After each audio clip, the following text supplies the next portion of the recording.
Okay, guys, I need your attention. Today we are going to be covering the second part of nuclear physics और ये सबसे important part है और relatively easier भी है. सबसे पहली चीज़ है, before I even begin, can anyone tell me what exactly is randomness? जो आप O levels में पढ़ के आए थे, randomness क्या था? है? Exactly, she's right. मतलब we can't precisely predict when the next decay is going to happen या in what direction it is going to happen. सही है.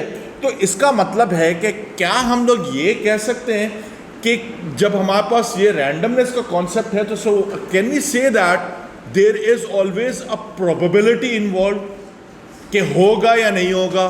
प्रोबेबिलिटी अगर आप लोगों ने कभी पढ़ी हो तो प्रोबेबिलिटी भी तो यही चीज़ होती है, चांस का गेम है. जैसे आज की तारीख में है कि बारिश होगी, सही है, तो there is always a constant probability associated with decay of a nucleus.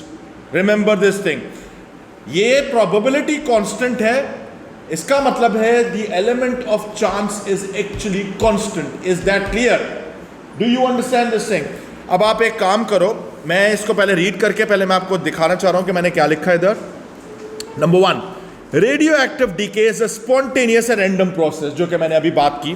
Spontaneous का मतलब जरा सुन लो, वो ये है, स्पॉन्टेनियस का मतलब ये है कि external conditions have no effect. External factors और टेम्परेचर बढ़ जाए, कुछ भी हो जाए, भाई अगर डीके होना होगा तो वो होके रहेगा. आप उसको भले लेडेड कंटेनर में भी बंद कर दो, उसके अंदर भी डीके हो जाएगा. You can not stop it. आप उसके खड़े होकर उसके सामने डांस भी करोगे तब भी उसमें कोई फर्क नहीं आने वाला. If it is meant to happen it will happen. Is that clear? And then secondly there is always an element of chance, जिसको हम लोग कहते हैं कि एक प्रोबेबिलिटी एसोसिएटेड होती है कि या तो डीके होगा या तो नहीं होगा. That means unpredictable. सही है. सो radioactive decay is a spontaneous and random process. So any nucleus may decay at any moment. सही है. अगर न्यूक्लियाई प्रेजेंट है, एक मिनट एक चीज की वजाहत कर लूं. न्यूक्लियस 1 होता है, न्यूक्लियाई मेनी होता है. Is that clear? Do you understand this thing? यहां तक भी पहुंच गए. There is a constant probability associated with decay per unit time. Is that clear? There is always a constant probability. इसको अगर हम लोग बोलेंगे कि probability पर यूनिट टाइम को हम लोग बोलते हैं डीके कांस्टेंट और वो लैम्डा से रिप्रेजेंट करते हैं. ये बड़ी इंपॉर्टेंट वैल्यू है DK constant. Is that clear? ये बात समझ में आ गई, हाँ या ना? एग्जैक्टली. तो बेटे रैंडमनेस का मतलब ही क्या है कि भाई रैंडमली अगर मैं इधर से कोई किसी बंदे को पिक कर रहा हूं तो इसका मतलब है कोई प्रोबेबिलिटी हो सकता है मैं इसको पिक कर लूं, हो सकता है मैं इसको पिक कर लूं, हो सकता है मैं आपको पिक कर लूं. You get this idea? So probability is constant पर यूनिट टाइम, बट ऑब्वियसली अगर प्रोबेबिलिटी की बात कर रहे हैं तो रैंडमनेस तो हो ही ना, चांस तो हुआ. क्लियर है? ये बात समझ में आ गई? जैसे फॉर एग्जाम्पल मैंने एक वैल्यू लिखी है 0.0259 पर ईयर, कभी कभार पर सेकंड भी होता है. You will have to be very careful कि हम लोग जो प्रोबेबिलिटी कोट कर रहे हैं, डीके कांस्टेंट कोट कर रहे हैं, पर सेकंड होगा, पर ईयर होगा, पर आवर होगा या पर मिनट होगा. You have to be very careful with this fact. Is that clear? So I want you to copy this from here to here. मैंने इधर एक पॉइंट बड़ा इंपॉर्टेंट लिखा है. दिस एलिमेंट ऑफ चांस या this probability is not affected by external factors and condition. इसको हम लोग कहते हैं स्पॉन्टेनियस. स्पॉन्टेनियस का मतलब है कि अगर डीके होना होगा तो हो के रहेगा. आप कुछ भी कर लो, अपना सर फाड़ दो, कुछ भी कर लो. सही है भाई. जैसे केमिकल रिएक्शंस होती हैं, केमिकल रिएक्शंस में आप टेम्परेचर बढ़ा दो तो रेट ऑफ रिएक्शन बढ़ जाती है. इसमें ऐसा कुछ नहीं होता. Is that clear? When a nucleus is going to decay, it will decay. Decay का मतलब है कि अल्फा बीटा गैमा या वो पॉजिट्रॉन वगैरह जो भी एमिट होता है. क्लियर है? सही है. यहां तक भी पहुंच गए. अच्छा, अब इसके बाद हमारे पास एक और चीज आती है, पहले मैं डिस्कस करना चाह रहा हूं. मैंने एक लिखा है activity. Read this word over here बेटे, एक्टिविटी. एक्टिविटी का मतलब है number of decays happening per unit time, actual number of decays. अब माइंड यू, सबसे पहले मैं आपके सामने एक चीज क्लैरिफाई करना चाह रहा हूं, ये मेरे वर्ड्स बहुत इंपॉर्टेंट है। एक होता है एक्टिविटी और एक होता है काउंट रेट, सही है। अब जरा सुनो मेरी बात, जरा सुन लो अभी, बहुत इंपॉर्टेंट है ये चीज। आप काउंट रेट किसी गाइगर मुलर ट्यूब से मेजर करते हो जो आपने ओ लेवल्स में करके आए थे, ऐसे ही होता है। और एक होती है एक्टिविटी। ओ लेवल्स में हम लोग कहते थे यार एक्टिविटी और काउंट रेट सेम है, लेकिन रियल में ऐसा बहुत ज़मीन आसमान का डिफरेंस है, ठीक है। इसमें ज़मीन आसमान का क्या मतलब है, देखो सबसे पहली बात है, अगर सपोज करो ये मेरा मोबाइल फ़ोन है, सही है। अब अगर इसमें से डीके हो रहा होगा तो इसमें से किसी भी डायरेक्शन में इसमें से निकल सकता है, ऐसे निकल जाए, ऐसे निकल जाए, ऐसे निकल जाए, नीचे निकल जाए, राइट पे निकल जाए, लेफ्ट पे निकल जाए। Agreed, do you understand this thing? लेकिन जब मैं बात करूंगा काउंट रेट की, तो काउंट रेट क्या होता है कि हम पहले तो उसको एक लेडेड कंटेनर में होल बना के सोर्स को डालते हैं और उसमें से स्ट्रेट लाइन में जो चीज़ें निकल रही होती है उसको काउंट कर रहा होता है। तो count rate is something very different compare to activity. Activity का मतलब है टोटल, यानी मैं क्या करूं कि अगर मेरे पास एक चीज पड़ी हुई है, अगर आपको एक्टिविटी किसी चीज की निकालनी है, which is a very difficult process. Suppose करो ये मेरे पास एक रेडियो एक्टिव न्यूक्लिया है, सही है। मैं इधर भी मेजर करूंगा, इधर भी मेजर करूंगा, इधर भी मेजर करूंगा, इस सब जगह पे मैं मेजर करूंगा। जब मेरे पूरा ओवरऑल 3 डायमेंशंस के अंदर मैंने मेजर किया कि कितने डीके पर यूनिट टाइम हो, that is activity. Is that clear? और अगर मैं काउंट रेट निकाल रहा हूं तो भाई अभी काउंट रेट के अंदर मैंने उसको बैकग्राउंड को इग्नोर किया हुआ है, उसको हम लोग करेक्टेड काउंट रेट भी बोलते हैं। ये सोर्स है। काउंट रेट मेजर करने के लिए मेरे पास यहां पर जीएम काउंटर लगा हुआ है और मेरे पास सिर्फ स्ट्रेट लाइन में जो आ रहा है वो उसको काउंट कर रहा है। Is that clear? तो हमेशा याद रखो कि करेक्टेड काउंट रेट हमेशा कम होगा compare to the activity. Activity पूरा, ये बात क्लियर है? बहुत बड़ा डिफरेंस होगा बेटे। क्या हो गया? जाहिर सी बात है, आप एक छोटी सी एक स्ट्रेट लाइन में देख रहे हो और वो पूरे हर जगह से निकल रहा है, वो तो हम लोग काउंट नहीं कर रहे हैं ना उसको, समझ गए? तो ये मैंने लिख दिया है कि activity, one of the most important parameters with that we need, activity is number of decays happening per unit time.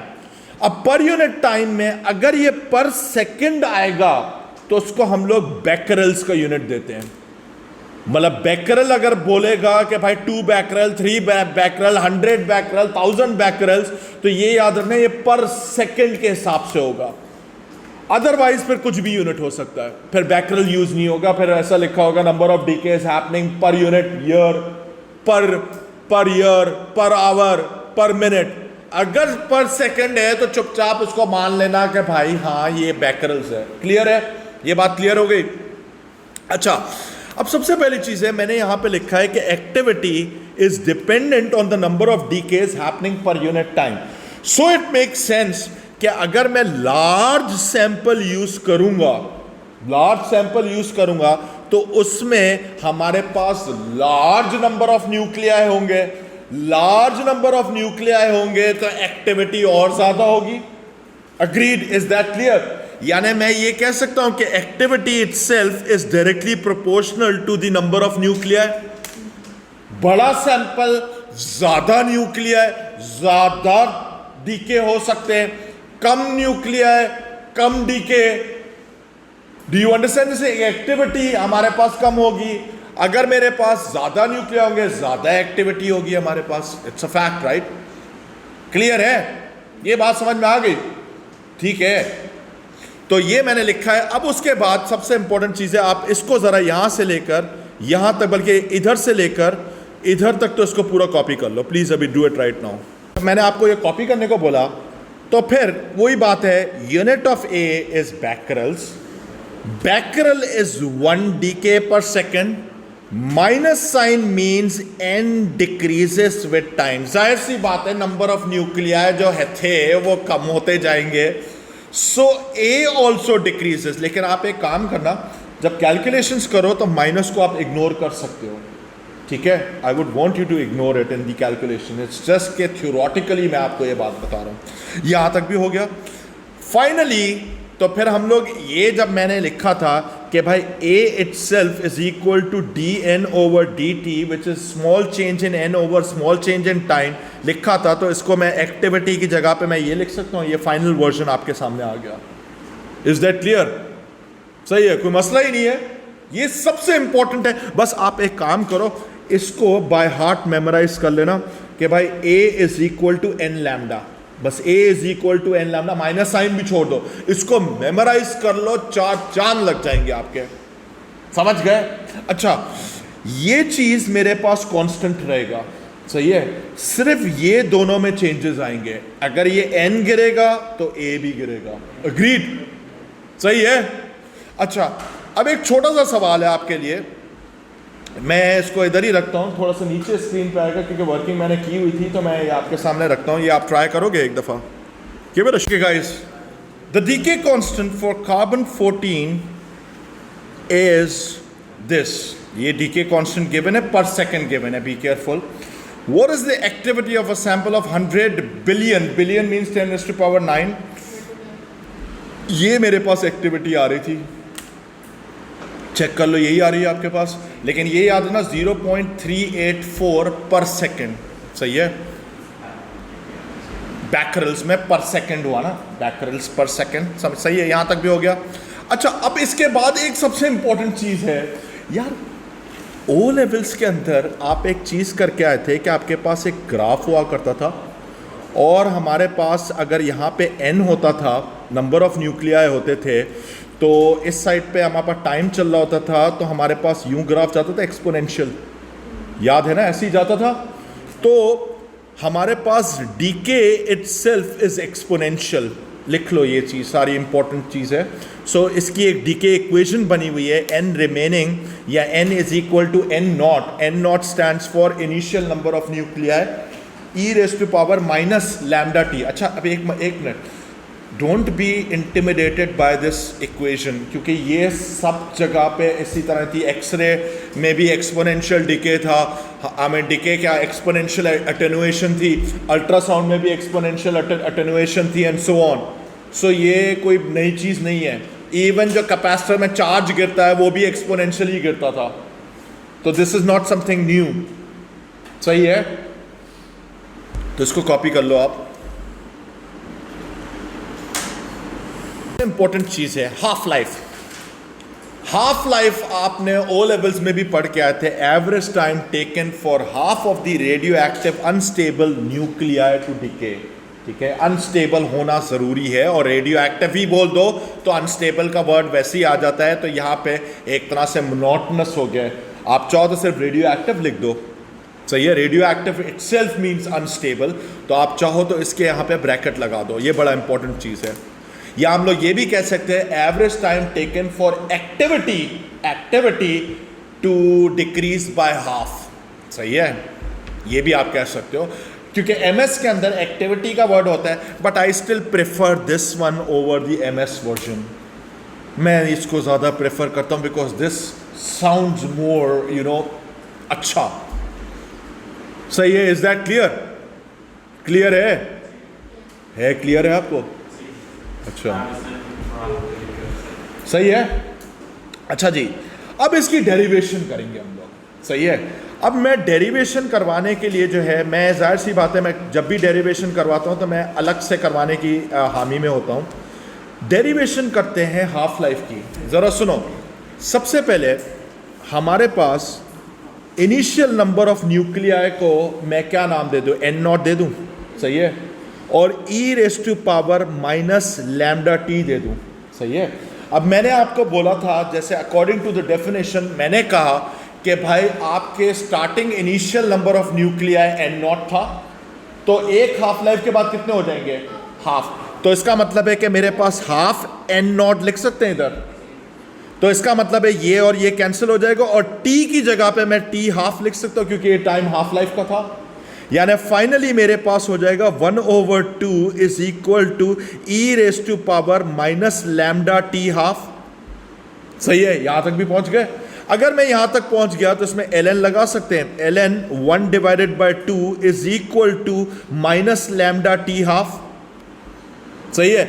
अगर मैं इसको ऐसे लिख दूं, ln2 लिख दूं, तो मुझे भी इतनी मैथ्स आती है भाई, इंजीनियर हूं भाई, फॉर गॉड सेक, तो ये माइनस साइन हट जाएगा, लैम्डा टी हाफ हो जाएगा।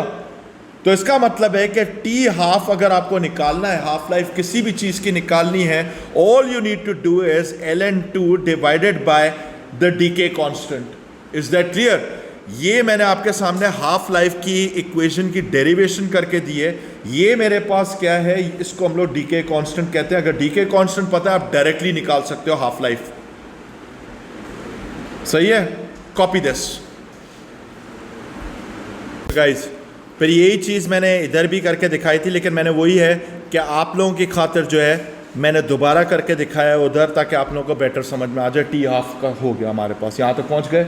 अच्छा, इसके बाद फिर हमारे पास आता है, जैसे मेरे पास एक सवाल आया है, what is the half life T half of carbon 14? निकाल के देख लो, तकरीबन 6000 साल होती है। एक एस्टीमेट मुझे पता है, पर चेक करो कि क्या ये फॉर्मूला वाकई में काम भी करता है या नहीं करता है। देखो तो सही, आसपास वैल्यू आनी चाहिए 6000 के। 6000 साल होती है इसकी, कार्बन डेटिंग में यूज करते हैं ना, वैसे समथिंग अराउंड 5-7 समथिंग होती है, but let's see if you are getting a very close answer.